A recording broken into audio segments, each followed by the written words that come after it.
జై శ్రీరామ్. అందరికీ నమస్కారం. వెల్కమ్ టు న్యూస్ అఖండ. నేను మీ కస్తూరి శ్రీధర్. మిత్రులారా, మనది భారతదేశం. ఈ మాట చెబుతా ఉంటే నిజంగా ఎవరైనా సరే భారతీయులు అనే వాళ్ళకు గుండె గర్వంతో ఉప్పొంగిపోతుందటే. కానీ అసలు మన దేశానికి ఈ పేరు అనేది ఎట్లొచ్చిందో ఎప్పుడైనా ఆలోచన చేశారా? సరే, మీలో కొంతమందికి ఈ విషయం గురించి తెలిసి కూడా ఉండొచ్చు. మన దేశానికి భారతదేశం లేదా భారత్ అనేటటువంటి పేరు ఏం ఊరికేనేం రాలా. దీని వెనుక అద్భుతమైనటువంటి పురాణ గాథలు, వీర చరిత్రాత్మక కారణాలు ఉన్నాయి. మన పురాణాల ప్రకారం గొప్ప వీరుడైనటువంటి దుష్యంతుడు, అలాగే అందాల శకుంతల కుమారుడు భరత చక్రవర్తి ఈ భూభాగాన్ని ఏలినాడనమాట. అంటే పరిపాలించాడు. ఆయన ఏం సామాన్యుడేం కాదు, సింహాల నోళ్లు తెరిచి పళ్ళు లెక్క పెట్టినటువంటి మహాపరాక్రమవంతుడు అనమాట. అంత ధైర్యశాలి. ఆయన ధర్మబద్ధంగా ఈ రాజ్యాన్ని పరిపాలించాడు కాబట్టి ఆయన పేరు మీదుగా మన దేశానికి భారతదేశం లేదా భరతవర్షం అనేటటువంటి పేరైతే వచ్చింది. మామూలుగా మీరు గమనించారో లేదో, మామూలుగా మనం ఏవైనా ఈ పెళ్లిళ్ళలో కావచ్చు, లేకపోతే ఏదైనా పూజల్లో కావచ్చు, ఇట్లా ఏడైనా కూర్చున్నప్పుడు ఇప్పుడు ఈ పురోహితులు చదువుతారు అనమాట. మంత్రాలు చదివే సమయంలో భరత వర్షే, భరత ఖండే అని చెప్పి చదువుతారనమాట. మీరు గమనించారా? అట్లా అనమాట. అంటే మనకు అనాదిగా ఈ పేరు అనేది వచ్చింది. ఏది ఎన్నా మొన్న పుట్టిన పేరు కాదు ఇది. అర్థమైందా? సంస్కృతంలో భరత అంటే అందరినీ భరించేవాడు లేదా పోషించేవాడు అనే అర్థం అనమాట. అంటే ఈ గడ్డ అందరికీ అన్నం పెట్టేటటువంటి గడ్డ అనమాట. పూర్వం సరస్వతి నది తీరంలో నివసించేటువంటి భరతులు అనేటటువంటి రాజవంశానికి చెందినవాడే మన భరతుడు. ఇది ఏదో కథ కాదు, పక్కాగా ఉన్నటువంటి మాట. ఇది మన చరిత్ర. అంతేకాదు మన భారత రాజ్యాంగంలోని మొదటి ఆర్టికల్ కూడా ఇండియా దట్ ఈస్ భారత్ అని చెప్పేసి గర్వంగా చాటి చెప్తుంది. ఒకప్పుడు ఇక్కడ పూర్తిగా అంటే మన దేశంలో అందరూ కూడా హిందువులే ఉండేవాళ్ళు అనమాట. కాబట్టి మన దేశాన్ని హిందుస్థాన్ అని కూడా పిలుస్తారనమాట. అంతేందుకు, ఇప్పుడు మన శత్రు దేశం ఉండదు కదా, అదే మన పొరుగు దేశం అటువంటి పాకిస్తాన్లో కూడా ఇప్పటికి కూడా మన దేశాన్ని భారతనో లేకపోతే ఇండియానో పిలుచరు. చాలా మంది హిందుస్థాన్ అనే పిలుస్తారనమాట. అంటే ప్రపంచంలో భారతదేశానికి ప్రధానమైనటువంటి శత్రు దేశం ఎవరంటే చిన్నపిల్లలను అడిగినా కూడా పాకిస్తాన్ అనే చెప్తారు. అలాంటి పాకిస్తాన్ వాళ్ళే మనది హిందుస్థాన్ అని చెప్పేసి వాళ్ళే చెప్తారు. ఇంకా దాంట్లో ఇంక విచిత్రమే ఉండాలి. దీన్ని బట్టి మీకేం అర్థం అవుతుంది? ఈ దేశానికి అసలు సిసలైనటువంటి యజమానులం, వారసులం మనమే, అంటే మన హిందువులమే. కానీ దురదృష్టవశాత్తు 12వ శతాబ్దంలో జయచంద్రుడు అనే ఒక నీచమైన దేశద్రోహి వల్ల ఈ తురకలు మన దేశం మీదకు దండయాత్రకు వచ్చారు.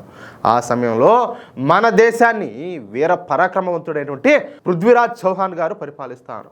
ఆ రోజుల్లో మన దేశం ఎంత సంపన్నంగా ఉండేదో తెలిసిన, రత్నాలను రాసులుగా పోసి రోడ్ల మీదనే అమ్ముతా ఉన్నారు. వజ్రాలు, బంగారంతో మన దేశం ప్రపంచానికే ఒక నిధిలాగా ఉండేదన్నమాట. వ్యవసాయం అలాగే పాడి పంటలతో కళకళలాడుతూ ఉన్నది. కానీ మన మీద దాడి చేయడానికి వచ్చినటువంటి ఆ తురకల బతుకులు మాత్రం దారుణంగా ఉంటా ఉన్నాయి. తినడానికి తిండి లేక ఒంటెలు మేపుకుంటా, ఖర్జూరాలు అమ్ముకుంటా, చేపలు అమ్ముకుంటా బతుకుతా ఉన్నారన్నమాట వాళ్ళు. అలాంటి వాళ్లకు మన దేశద్రోహి అయినటువంటి జయచంద్రుడు ఆశ్రయాన్ని కల్పించి మన పృథ్వీరాజ్ గారి రాజ్య రహస్యాలన్నీ కూడా వాళ్ళకి చెప్పేశాడు. ఆ విధంగా ఆ తురకలంతా కూడా మన పృథ్వీరాజ్ గారిని దొంగ దెబ్బతీసి మన దేశాన్ని హస్తగతం చేసుకున్నారు. ఆ తర్వాత ఈ మొఘల్ పాలకులు, బ్రిటిష్ వాళ్ళు మనల్ని దోచుకున్న చరిత్ర మీకు అందరికి కూడా తెలిసిందే. స్వాతంత్రం వచ్చిన దగ్గర నుంచి ఇప్పటి వరకు మన హిందువులే ఈ దేశాన్ని కష్టపడి సాగుతున్నారు. రాత్రి అనక పగులనక పని చేస్తా, వ్యాపారాలు చేస్తా, వ్యవసాయం చేస్తా, పరిశ్రమలన్నీ కూడా స్థాపిస్తా దేశాన్ని ముందుకు నడిపిస్తాంది ఎవరయ్యా అంటే మనమే. ఎవరు? మన హిందువులమే. మీకు తెలిసిన మన దేశానికి వచ్చేటటువంటి ఆదాయంలో దాదాపుగా 97% హిందువుల నుంచే వస్తుంది. ఇన్కమ్ ట్యాక్సులు కట్టేది మనమే. కానీ ఆ ట్యాక్స్ డబ్బులతో ఉచిత పథకాల పేరుతో దర్జాగా కులుకుతాంది మాత్రం దేశ వ్యతిరేకులైనటువంటి ఈ ఎడారి మతస్థులే. దాంట్లో మాత్రం డౌట్ ఏం లేదు. అయినా సరే మన దేశంలో మన మీద దాడులు మాత్రం ఆగడం లే. మనం ఏమంటున్నాము? కాదులే, హిందూ ముస్లిం బాయ్ బాయ్ అంటాం. ప్రపంచంలో ఏ దేశం కూడా ఈ విధంగా అంటాం. కానీ మనం మాత్రమే అంటాం. ఇక్కడ ఇంకొక మాట చెప్పేదా, మత ప్రాతిపదికన మన దేశాన్ని విభజించారు. అంటే హిందూ దేశంగా భారతదేశము, ఇస్లామిక్ దేశంగా వచ్చేసి పాకిస్తాన్ అని చెప్పేసి మత ప్రాతిపదికనే విభజించినారు. అయినా కూడా హిందూ ముస్లిం బాయ్ బాయ్ అని చెప్పేది మనమే. ఇంకో మాట ఏంటంటే ఇప్పటికి కూడా చాలామంది ఈ వార్తాపత్రికలలో కావచ్చు, లేకపోతే ఎలక్ట్రానిక్ మీడియాలో కావచ్చు, చాలామంది ఏంటంటే దాయాది దేశం అంటూ ఉంటారు. దేన్ని? పాకిస్తాన్. దయచేసి ఇకపైన ఎవరు కూడా అలా అనొద్దు. అది మన శత్రు దేశం, అది దాయాది దేశం కాదు. ఇప్పుడు పాండవులు, కౌరవులు ఉన్నారు, వాళ్ళు దాయాదులే. కానీ ఏమైంది? ఏకంగా మహాభారత యుద్ధమే జరిగింది. ఇప్పుడు వాళ్ళు ఖచ్చితంగా శత్రువులే అనాల. దాయాదులేంది? దాయాదులో మనం ఒక పండగ చేసుకున్నా, ఒక శోభయాత్ర చేసుకున్నా, ఇక్కడ ఇక్కడ ఉన్నటువంటి ఈ జిహాదీగాళ్లకు కడుపు మంట పుడుతుంది. ఏది వాళ్ళను మన గుండెల్లో పెట్టుకున్నా, వాళ్ళకు మనం చోటిచ్చినా, మత ప్రాతిపదికన వాళ్ళు ఒక దేశాన్ని వాళ్ళు విభజించకపోయినా, ఏమి చేసినా కూడా మనమైతే మంచి విలువ ఇచ్చాం, అయినా కూడా మనం పచ్చగా ఉంటే వాళ్ళ కడుపు మంట పుడుతుంది. మనం మన కష్టార్జితంతో, మన చెమట చుక్కలతో సంపాదించేటువంటి డబ్బుతో ఉత్సవాలు, ఊరేగింపులు, శోభయాత్రలు చేసుకుంటా ఉంటే మధ్యలో అసలు ప్రశ్నించేదానికి వీళ్ళు ఎవరు అంటాలే, వీళ్ళకి ఏం హక్కు ఉండాలి? ఇక అసలు విషయానికి వద్దాం. మహారాష్ట్ర రాజధాని ముంబైలో జరిగినటువంటి ఒక ఘోరం చూస్తే మీ రక్తం అట్లే మరిగిపోతుంది. గోరేగావ్ ఈస్ట్ ప్రాంతంలో మన హిందువులు ఒక భారీ శోభయాత్రను అయితే నిర్వహించారు. ఈ శోభయాత్ర జరిగే దారిలో సంతోష్ నగర్ మార్కెట్ ఉంటుందన్నమాట. ఆ మార్కెట్ పక్కన ఒక మురికివాడ అనేది ఉండాలి. అక్కడ ఈ జిహాదీగాళ్ళు ఎక్కువగా నివసిస్తూ ఉంటారు. ఇక సాధారణంగానే మన హిందువుల శోభయాత్రలో ఈ డీజే సిస్టంలో పాటలన్నీ కూడా పెట్టి ఇంకా ఆడతా పాడతా భక్తులంతా కూడా ముందుకు సాగుతారు. మీకు తెలిసిన విషయమే అదంతా కూడా. సరే, దాంట్లో తప్పే ఉండాలి, తప్పేం లేదు కదా. మన శోభయాత్ర కాబట్టి మన భక్తి గీతాలు పెట్టుకొని మన వాళ్ళంతా కూడా ఊరేగింపు చేసుకుంటా ఉన్నారు. అక్కడ మార్కెట్ పక్కన ఉన్నటువంటి మురికి వాళ్ళలోని ఈ జిహాదీగాళ్ళందరూ కూడా ఈ కత్తులు, రాడ్లు అన్ని పట్టుకొని ఇంకా దాడికి వచ్చేసారు. మా ఏరియాలో భక్తి పాటలు ఏ విధంగా పెడతారు, అది మీకు సంబంధించి అంటూ గొడవకు వచ్చేసారు. ఎంత అహంకారమో చూసారా? భారతదేశంలో ఉంటూ హిందువుల డబ్బుతో బతుకుతూ హిందువుల్ని భయపెడతారా?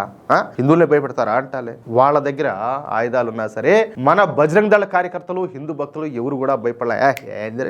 ఏంది భయపడేది అన్నట్టు ఒత్త చేతులతోనే ఆ జిహాదీలను ఎదిరించి తరిమి కొట్టారు. ఒక్కొక్కడికి బడితే పూజ చేసి బుద్ధి వచ్చేటట్టు చేశారు. కానీ అక్కడ ఉన్నది బీజేపీ ప్రభుత్వం కావడంతో సీన్ మొత్తం కూడా మారిపోయింది. ప్రశాంతంగా ఉన్నటువంటి శోభయాత్ర పైన దాడి చేయడాన్ని ప్రభుత్వం చాలా అంటే చాలా సీరియస్గా తీసుకునేది. అంతే. ఇక అక్కడ ఉన్నటువంటి సీసీ కెమెరాల సాయంతో ఎవరు దాడులు చేశారో పోలీసులు అయితే కనిపెట్టారు. 1000 మంది పోలీసులు ఆ మురికివాడ మీద పడి జిహాదీగాళ్ళందరినీ కూడా ఈడ్చుకొని మీరారు. స్టేషన్కి తీసుకుపోయి ఒక్కొక్కరికి చుక్కలు చూపించారు. వాళ్ళను ఒక్కొక్క పోలీస్ స్టేషన్కు మారుస్తా గట్టిగా అయితే కోటింగ్ అయితే ఇచ్చారు. అంతేకాకుండా వాళ్ళపైన రియోటింగ్, అల్లర్లు, హత్యాయత్నం వంటి వేరు సెక్షన్ల కింద కేసులు కూడా నమోదు చేశారు. అయితే మన బీజేపీ ప్రభుత్వం అంతటితో ఏం ఊరుకోవాలా, ఇంతటితో ఆ కేసును వదిలిపెట్ల వెంటనే బిఎంసీని రంగంలోకి దింపింది. ఇక్కడ బిఎంసీ అంటే ముంబై మున్సిపల్ కార్పొరేషన్ అని అర్థం అన్నమాట. ఇక మున్సిపల్ అధికారులు ఆ మార్కెట్ వద్దన ఉన్నటువంటి మురికివాడలో అక్రమంగా నిర్మించినటువంటి ఇళ్లను, అలాగే పాన్ షాపులను, అలాగే రోడ్డు పైన అడ్డదిడ్డంగా పెట్టేటువంటి తోపుడు బళ్లను అన్నింటినీ కూడా గుర్తించారు. అంతే. ఇక నిన్న పోలీసుల సమక్షంలో మున్సిపల్ సిబ్బంది ఆ అక్రమ కట్టడాలను, పాన్ షాపులను, చికెన్ షాపులను మొత్తాన్ని కూడా కూల్చిపారేశారు. రోడ్డు పైన అడ్డదిడ్డంగా పెట్టేటువంటి ఆ జిహాదీగాళ్లకు చెందినటువంటి ఆ తోపుడు బండ్లను కూడా తీసుకొని వెళ్ళిపోయినారు. మొత్తంగా 2 రోజుల్లో ఆ జిహాదీలకు నరకం అంటే ఏ విధంగా ఉంటుందో మన బీజేపీ ప్రభుత్వం రుచి చూపించింది. ఇక ఈ దెబ్బతో ముంబైలో మరే జిహాదీ కూడా హిందువులపైన దాడులు చేయడానికి భయపడే విధంగా చర్యలు తీసుకోవడం విశేషం అన్నమాట. అది విషయం. ఎట్లా న్యూసా మిత్రులారా, చెప్పాను కదా, ఇది నవభారతం.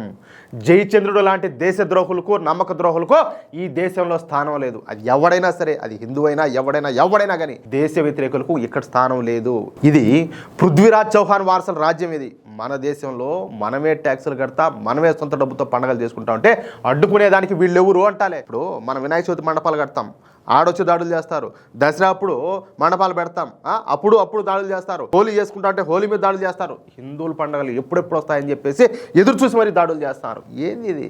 దీన్ని మతపిచ్చనాలనా, మదవిక్కనాలనా, ఏమనాలా? కాదులే. మోడీ నియంత అని అంటా ఉంటారు. ఆయన నియంత అయితే ఎట్టుంటుందో ఒకసారి నాకు చూడాలని ఉండదు. ఏంది ఈ విచ్చలవిడితనం ఏంది అంటాలే. ముంబైలో మన హిందువులపైన దాడి చేసినటువంటి ఆ విధవలకు బీజేపీ ప్రభుత్వం పక్కాగా రిటర్న్ గిఫ్ట్ అయితే ఇచ్చింది. హిందువుల జోలికి వస్తే ఇల్లు కూలిపోవడమే కాదు, జీవితాలే అంధకారం అవుతాయని చెప్పేసి ఈ దెబ్బతో అర్థమైపోయింది. ఈ బుల్డోజర్ ట్రీట్మెంట్ కరెక్ట్ అని చెప్పేసి మీరు భావిస్తే వెంటనే ఈ వీడియోని లైక్ చేయండి.